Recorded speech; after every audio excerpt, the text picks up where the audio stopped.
welcome to Flight Past. My name's Simon. We're continuing our story of Waterloo. We're in South Belgium currently, and we're in the Huey. And we've just arrived on the border with Napoleon, and we're going to now move off on the campaign. So, in brief, Napoleon's closed all the borders around about the June the 1st to try to conceal his intentions. But the Wellington and Blucher are well aware that there is a concentration of troops happening.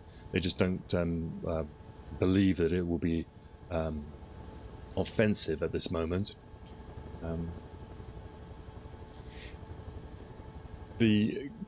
Napoleon is doing a lot of screening. He's trying to trick Wellington into knowing his intentions.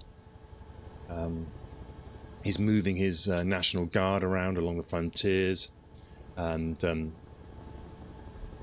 trying to disguise where his imminent attack would be.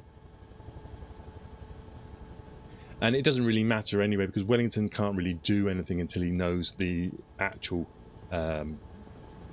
intentions of Napoleon.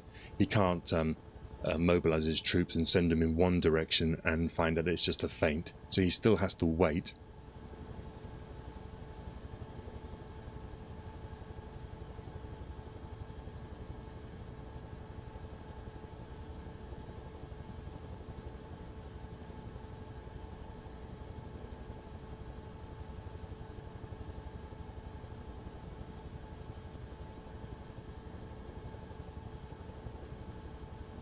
And the race is going to be on. As soon as Napoleon attacks in numbers, he'll know that he'll be rumbled, and it's all about basically getting beating the nearest highly concentrated troops first, quickly, before the others can get together.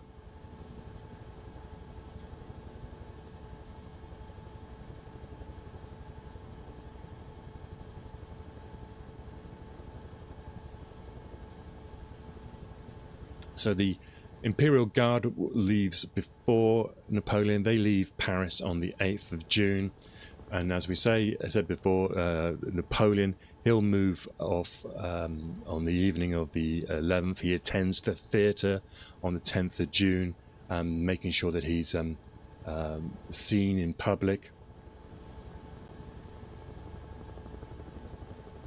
And he's also possibly feeding some of Wellington's spies with information, telling him about some concentrations, possibly nearer to Mons, so that this gets Wellington second guessing his intentions.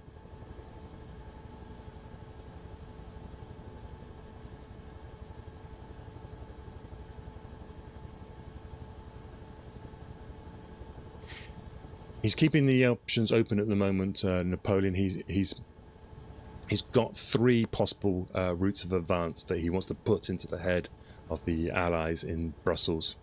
The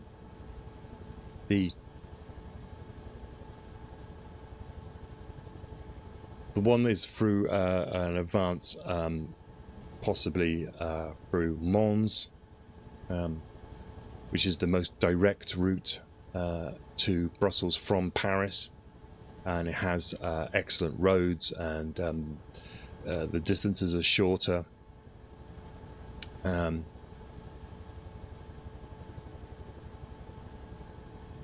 But Mons has a disadvantage of being pretty well fortified.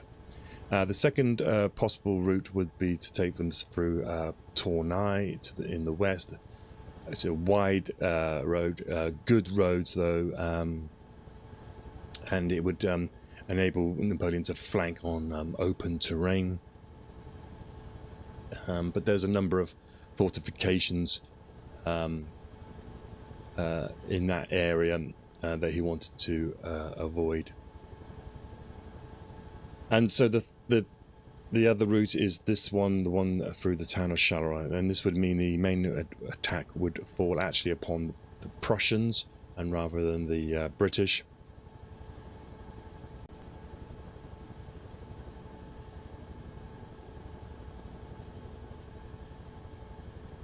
And Wellington was very concerned about an attack through Mons because it was the area, the core where the Prince of Orange was in charge, who was pretty inexperienced.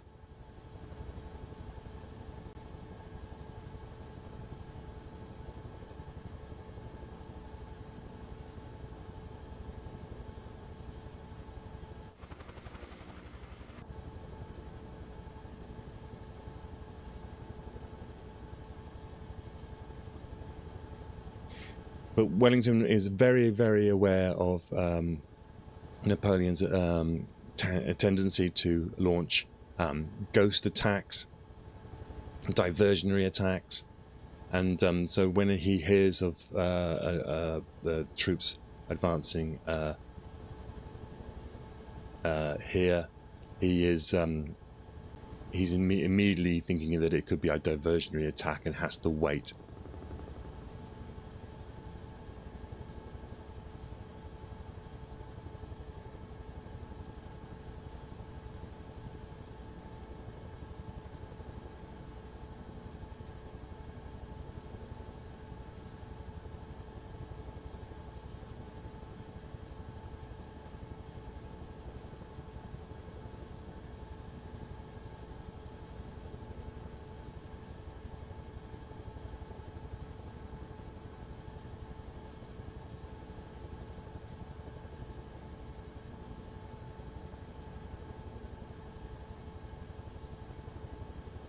On the 12th of June, when Napoleon he left in the morning. The rumours reach Wellington that the Napoleon had been spotted at Maubeuge.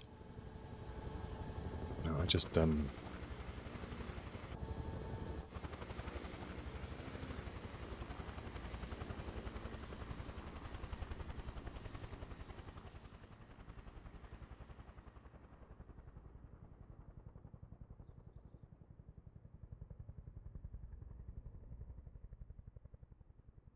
And there's a quote here from Major General Sir Hussey Vivian.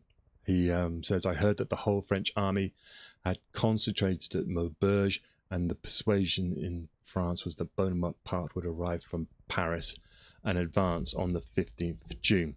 We treated this with contempt, supposing that we would hardly dare that he would hardly dare such a thing." And that was a letter to his wife, Lady Vivian, that he wrote after the battle on the 23rd. So they were fully aware of the French advances or concentrations, but they just didn't believe that he would actually attack.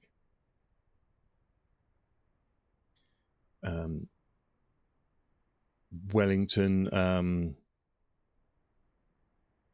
there's a quote here, I can't remember who I got this from, but it was said, "So little did the Duke of Wellington expect in advance of the enemy that he was to have given a ball on the 21st, which was the anniversary of the Battle of Victoria." So he was planning.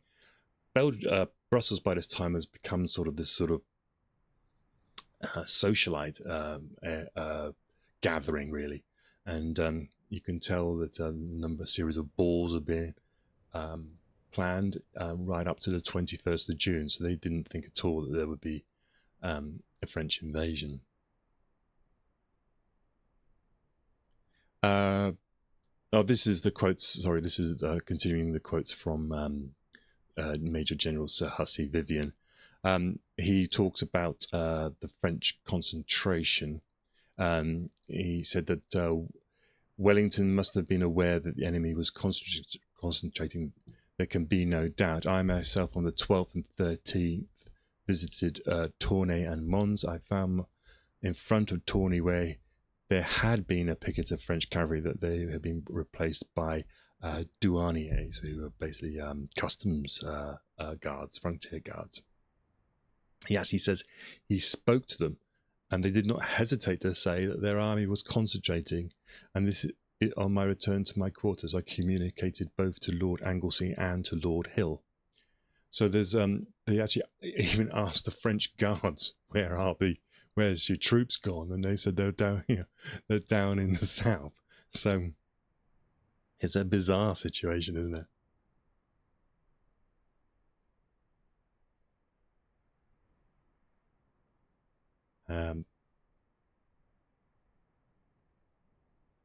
There's a Lieutenant Colonel Wissel. He was of the First Hussars of the King's German Legion. They were manning a line of posts over at Tournai. So if we're talking Tournai, by the way, let me just get that. We're over here. This is Tournai here on the western side. So there was some pickets here. And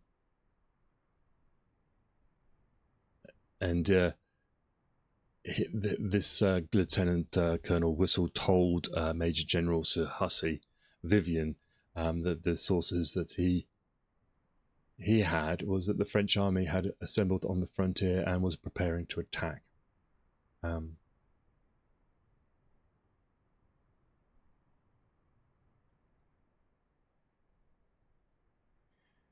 So we have Napoleon. He's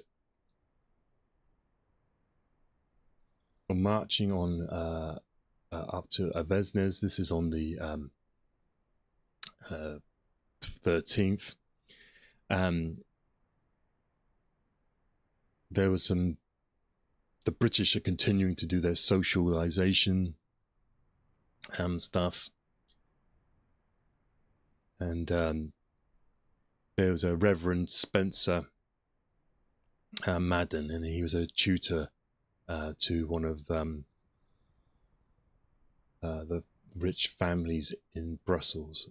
And he writes on the 13th of June, "Though I have some pretty good reasons for supposing that hostilities will soon commence, yet no one would suppose it, judging from the Duke of Wellington. He appears to be thinking of anything else in the world. He gives a ball every week, attends every party, partakes of every amusement that it offers, and yesterday he took Lady Jane Lennox to Enghien for the cricket match, and brought her back at night, apparently having gone no other object but to amuse her, and at the time Bonaparte was said to be at Maubeuge, 30 or 40 miles off." So is it Wellington being trying to look cool? I mean, if you're traveling on, if you know that Napoleon is round Maubeuge here, and you are traveling from Brussels to Enghien, which is here, for a cricket match, what does that say? Well, he obviously thinks that he can get there and back in a day. Probably it's probably not. It looks good, but then of course you've got all your troops cantoned in this area. But it does mean that any Prussian messengers have got to try and find him, and that means the journey is long. So it suggests to me that Wellington didn't expect an attack at all. This is on the 13th. And when he gets back to Brussels, we have the famous Duke of Richmond ball. And I can understand why that would carry on regardless, because being at a ball means that everyone knows where you are. Everyone knows, you're not having to, you can have all the officers there. You show calm to the Brussels people, the population. All the messengers can get to you, and you can dispatch your officers very quickly. So it makes sense that would be a good idea. But whether going for a cricket match, though, on the day before would probably not have been a good idea if he was sure that Napoleon would attack. And he had his doubts, by the way. He had his doubts. By the evening of the 13th, he gets back to Brussels, and he tells Lord Lindau, there is nothing new here. We have accounts of Bonaparte joining the army and attacking us, but I have accounts from Paris on the 10th, on which day he was still there, and I judge from his speech to the legislature that his departure was not likely to be immediate. I think we are now too strong for him here. So that's Wellington's views on the matter on the evening of 13th.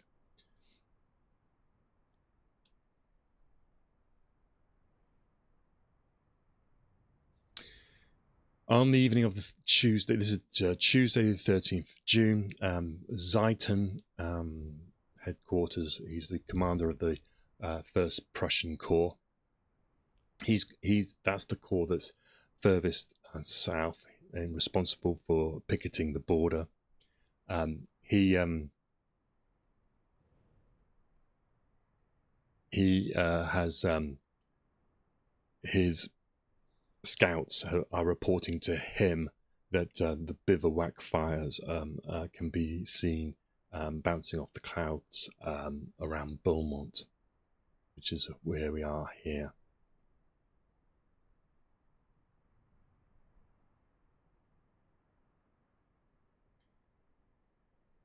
And he will forward that message to Blücher, but Blücher won't receive that message until the 14th of June. On the 14th of June, Napoleon is moving his headquarters from Avesnes into the south, going up to Beaumont, and he's now at the center of his army, ready to go.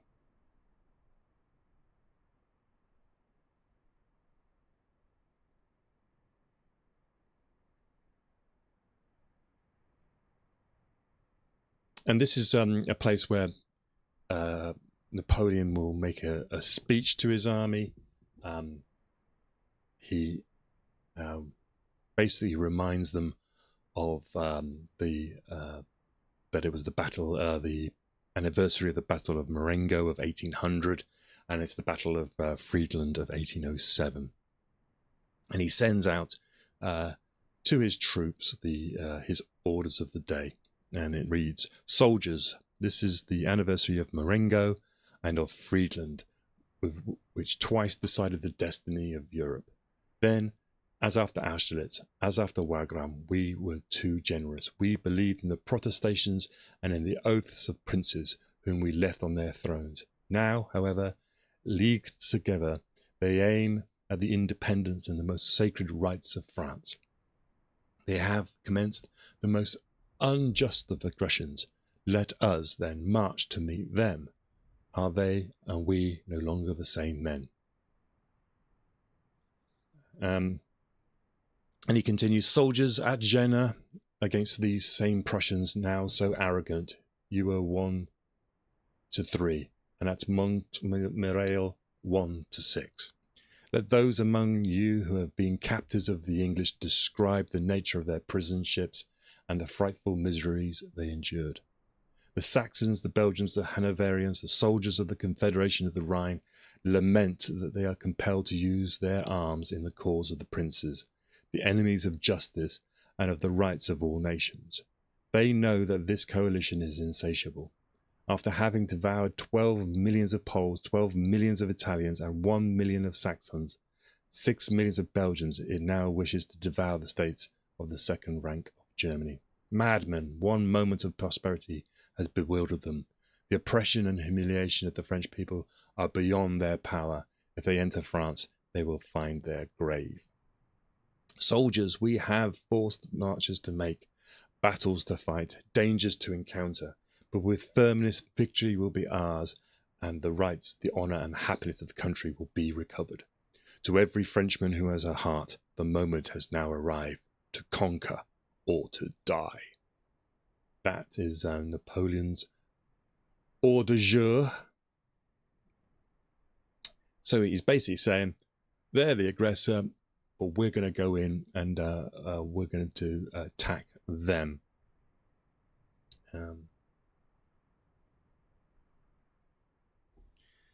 And in the meantime, we got Blücher has received Ziethen's report, and he's now ordering the 2nd, 3rd, and 4th Corps to concentrate at Somme-Bref.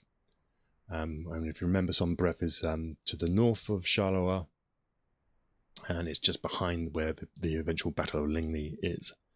And it's an important place to congregate on because there was key roads that went from Namur, his headquarters, and therefore Liège, and it had a linking road that went all the way across the southern Belgium from Somme-Bref to Nivelles, and it crosses through that Quatre Bras crossroads.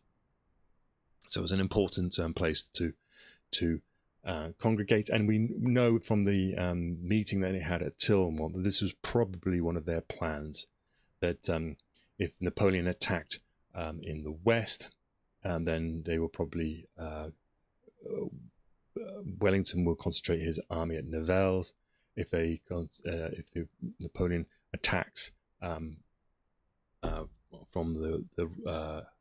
from this side, then the Prussians would concentrate at Somme-Bref, and each one would come across and support the other, move closer together.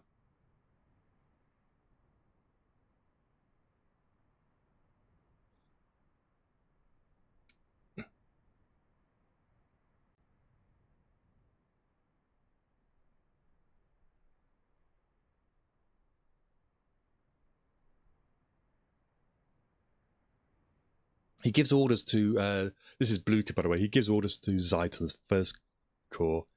They probably were fully aware of what their duties were anyway, but they're basically going to slow the French advance as much as possible, and but to fall back on the town of Fleurus, which is where actually the French will get to on the evening of the 15th.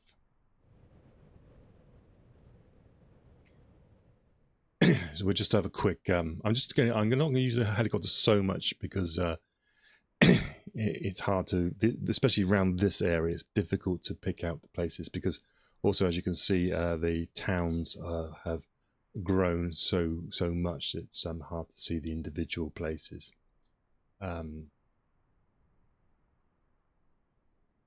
We'll find Fleurus is somewhere over here. There we go. So this is where Blücher says, slow them down and pull back to Fleurus, which is this town here. And you can see in the meantime, he's getting his troops to concentrate at a place called Somme-Bref. In the previous episode, I did mention that I didn't think that the Battle of Ligny, which is in this area here, that this was an actual chosen battlefield, but I may be wrong on that. I think I've read reports that this was actually had some pretty strong buildings in it, and it might have been a place to be chosen. And because of these orders to pull back to Fleurus and his other ones called to concentrate here at Somme-Bref, then maybe that is possible that this was already chosen as a battlefield site by the Prussians. But you can see from Somme-Bref, which is this place here, the fanning out of the roads from here. And if you actually followed this road this way, you will come to eventually to Waterloo, which is this junction just here below us now. And so I'm facing west. So this road here, you can see how this is, I believe it's an old Roman road, and see how this cuts across southern Belgium, and how that is important. And you can see then this side of the road, this will be a likely position for Wellington to have concentrated his army if he got attacked from that side.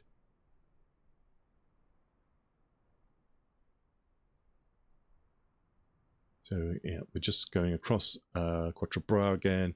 Charleroi is to the south, and then you can see this area here, which will be very important, and sort of the Wagnille area,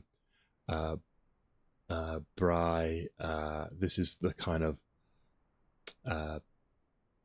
Wagnille is kind of the right-hand side of the battle, and then you've got Ligny here, and Bry as well as part of it.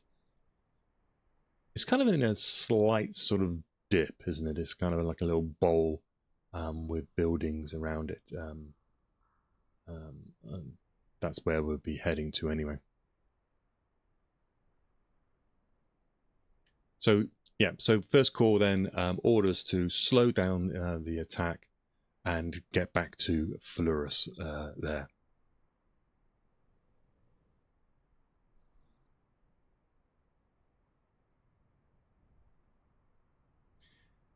Now, there's been arguments about, we can talk about lots of mistakes that have happened that affects the outcome of the campaign.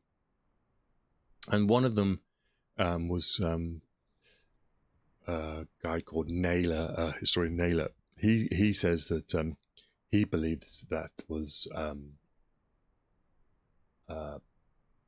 a mistake on the Prussians' behalf. That basically the concentration at Sombref and Fleurus was too close to the French, and it's kind of exactly what Napoleon wanted. And so you know, that old mantra, never interrupt your enemy when they're making a mistake, rings true here, because Napoleon wants to defeat the Allies in turn, and so offering yourself up early was a mistake. But presumably they've had an agreement that if, and they thought they would have time as well, that the British would come to the Prussians' aid.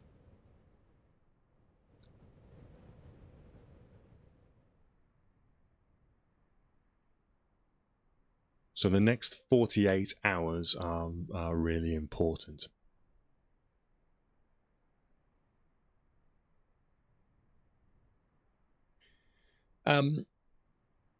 Generally, as well as let's talk about a few the feelings of the Allies. William Wilberforce, he writes in his diary from Brussels, on the 15th of June, all this time a fearful interval, expecting the bursting out of war. It is amazing how little people seem moved. And later on, back in St. Helena, Napoleon will say that he completely caught the Allies off guard. But in truth, both sides knew a lot about each other's movements. General Dornberg, Major General Dornberg, provides Wellington with some excellent intelligence from his network of informants. And also Wellington had General Bertrand and Fouché, minister in the French government. He had their a list of informants in their sphere of influence. It wasn't possible for Napoleon to leave Paris without being noticed. Especially, you might be able to cover the one person's movements maybe for a while, but you can't hide the fact that an army has congregated on the border.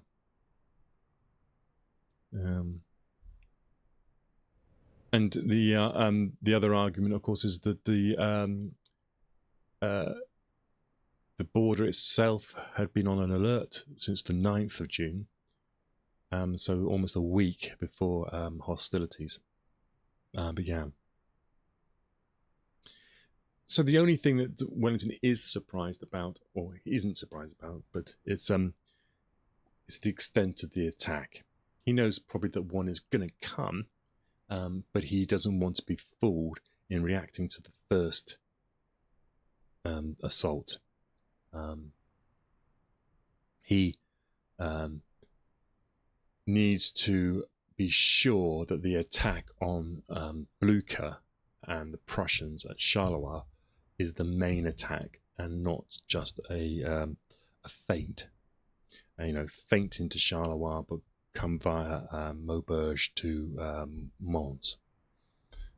And that's basically where you get the idea that Wellington was humbugged in any way by Napoleon. I think he's shocked by the movement quickness of the French advance, that's for sure, and that catches them out, but not necessarily the direction of the attack. He is sending troops down there. We'll see, we'll come to that as more and more messages come through of the severity of the attack. And I think it's when he first hears about where the Imperial Guard is, because wherever the Imperial Guard is likely to be where that will be the axis of attack.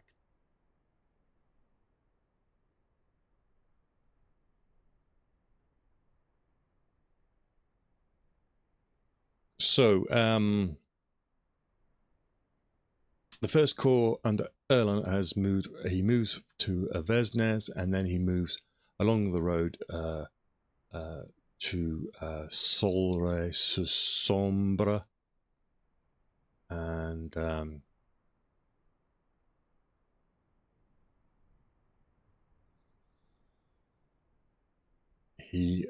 where is that?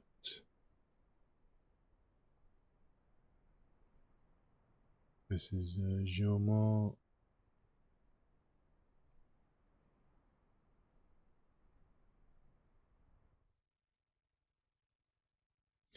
I will try to find this place to see where that is. We'll have a quick break here. I'll grab a glass of water, and we'll try to move off. We're going to try and find Erlon and Rail's route into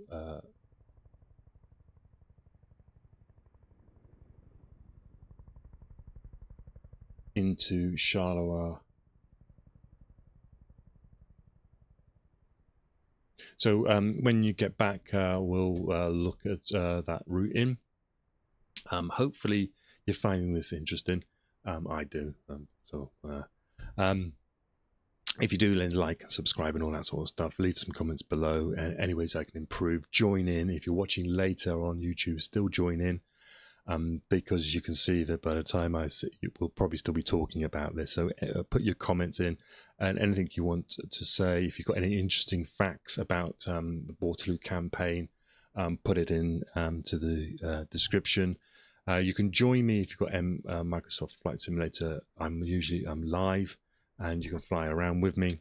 I'm on Twitch, so do leave a comment and join in and be part of the stream. I will be back in a few minutes for the people on Twitch, and I'll be in the next part for the people on YouTube. So I'll see you in a moment.